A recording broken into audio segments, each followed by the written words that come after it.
रात के ठीक 1 बजे तेज बारिश और कड़कड़ाती बिजली में अपने घर की बालकनी में खड़ी सुमन खोई खोई कुछ सोच रही थी। अंदर आ जाओ ना।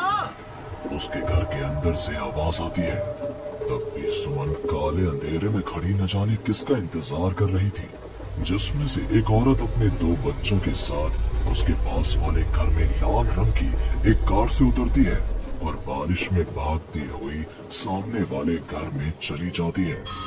हेलो, कौन? मेरा कुछ सामान तुम्हारे पास है, लौटाओगे नहीं? आपका क्या सामान? कौन है आप? और मैं तो इस घर में कुछ सेकंड्स पहले ही आई हूँ। आपको यहाँ का नंबर कैसे पता चला? मम्मी, हो सकता है कि जो फैमिली यहाँ पहले रहती हो ये कॉल उनके लिए हो। नहीं नहीं, ऐसा नहीं है। बाहर कड़कड़ाती बिजली एक अनजान आदमी के फोन ने नेहा को डरा दिया था। वो फौरन कॉल रख देती है। चलो बच्चों, कमरे में चलते हैं, मैं तुम्हें सुला देती हूँ। पर यहाँ इतने अंधेरे में तो कुछ भी नहीं दिख रहा मम्मी। फ्लैश लाइट ऑन करो ना। नेहा फ्लैश ऑन करती है, जहाँ उसे ऊपर जाने की सीढ़ियाँ दिखती हैं और चारों तरफ सफेद कपड़ों से ढके हुए फर्नीचर। तभी नेहा की 3 साल की बेटी उससे कहती है, मम्मा घोस्ट। नो माय लव, ये तो व्हाइट क्लोथ्स हैं। चलो ऊपर मम्मा आपको स्टोरी सुनाएगी, सुननी है ना? चलो चलो चलो। नेहा स्ट्रॉबेरी को गोद में उठाती है और रोहन के साथ सीढ़ियाँ चढ़ना शुरू करती है।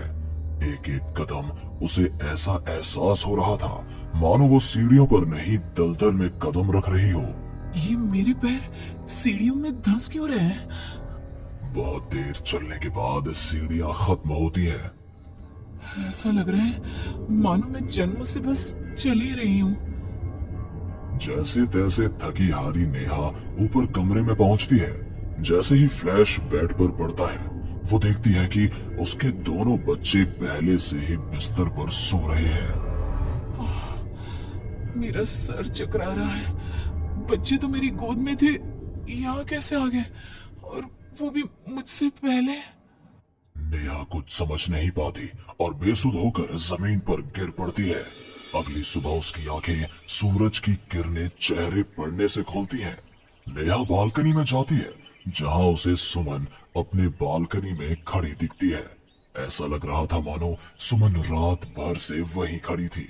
सुमन नेहा को मुस्कुराकर देखती है।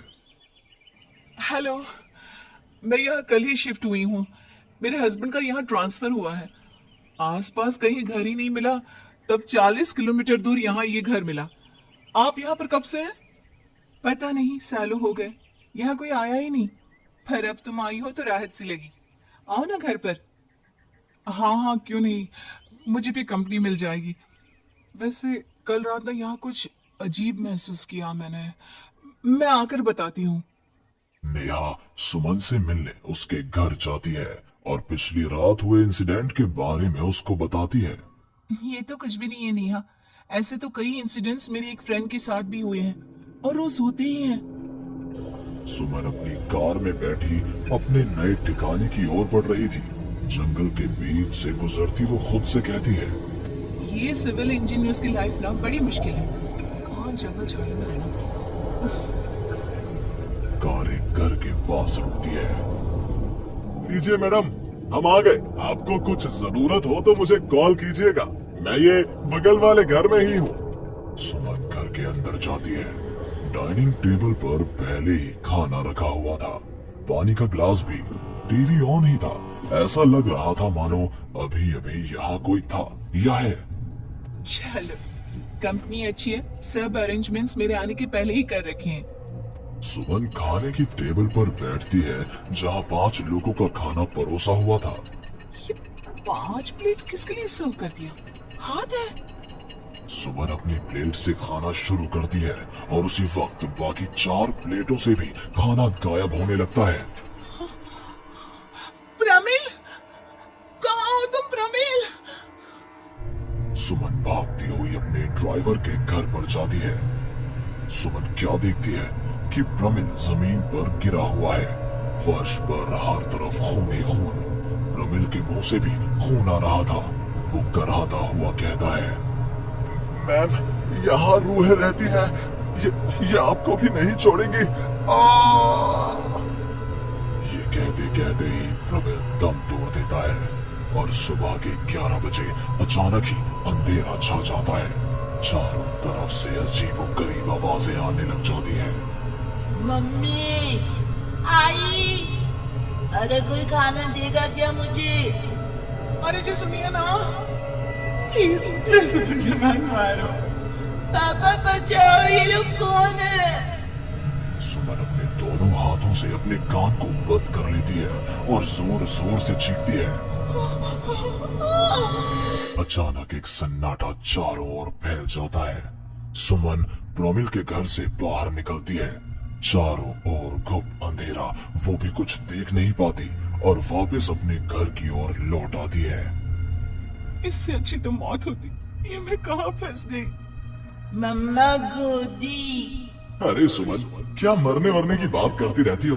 जाओ मेरे लिए चाय बनाओ। ये कौन बोल रहा है? तभी अचानक से घर की लाइट्स ऑन हो जाती है। सुमन देखती है कि वो किचन में है। उसके ठीक बगल में एक औरत, जिसके बाल उसके चेहरे की ओर थे, गैस के फ्लेम में अपने दोनों हाथों को पका रही थी। तुम कौन हो? कौन हो तुम? यहाँ क्या कर रही हो? इनको बहुत पसंद है मेरे हाथों का खाना, तुम्हें भी चखवा दूं क्या? कर्कश आवाज में ये कहती हुई वो औरत झट से सुमन के हाथों को आग में डाल देती है।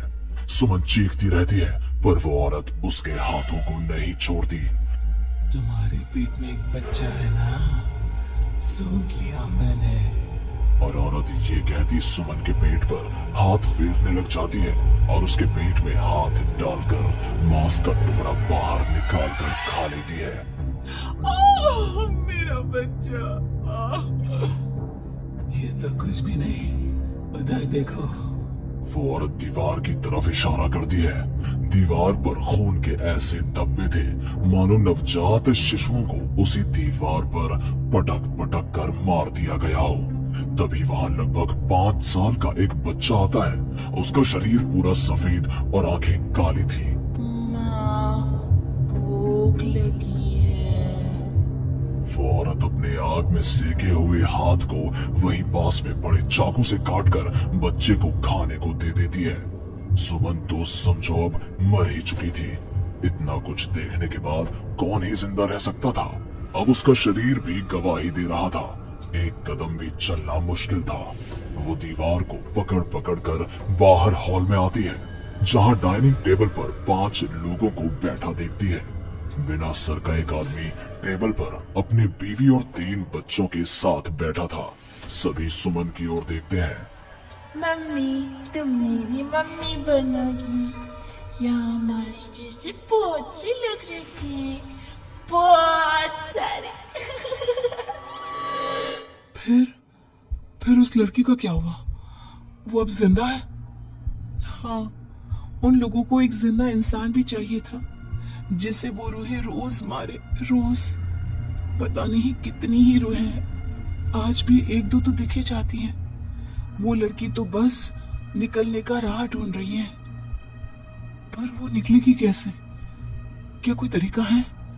हाँ, किसी और को उन रूहों के हवाले कर देना यही एकमात्र रास्ता है। तो उसने किसे उन आत्माओं के हवाले किया? किया नहीं, आप करेगी। तुम्हें ये वही घर है और वो लड़की मैं हूँ। अलविदा नेहा।